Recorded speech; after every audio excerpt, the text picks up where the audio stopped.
بسم اللہ الرحمن الرحیم۔ السلام علیکم دوستو، آج میں آپ کے لیے آیت الکرسی کا ایک ایسا وظیفہ لے کے آیا ہوں کہ اگر آپ اس کو رزق کے لیے پڑھیں یا محبوب کے لیے پڑھیں تو یہ دونوں مجرب ہے۔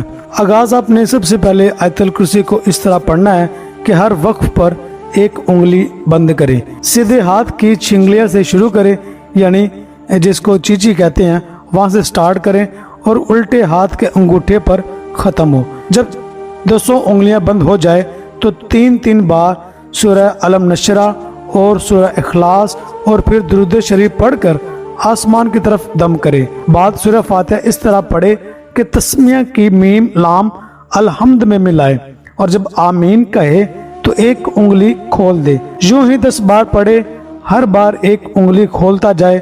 جب سب کھل جائیں تو اپنے ہاتھ پر دم کر کے تمام بدن پر مل لے، اور اگر محبت کے لیے اور وسعت رزق کے لیے کر رہا ہو تو یشفع عندہ کہ دونوں عینوں کے درمیان تصور محبوب اور وسعت رزق دولت دارین کا خیال کریں۔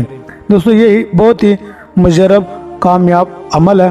اگر آپ کو یہ ویڈیو پسند آئی ہو، اس کو لائک کیجئے، سبسکرائب کیجئے اور دوستوں کے ساتھ اس کو شیئر کریں۔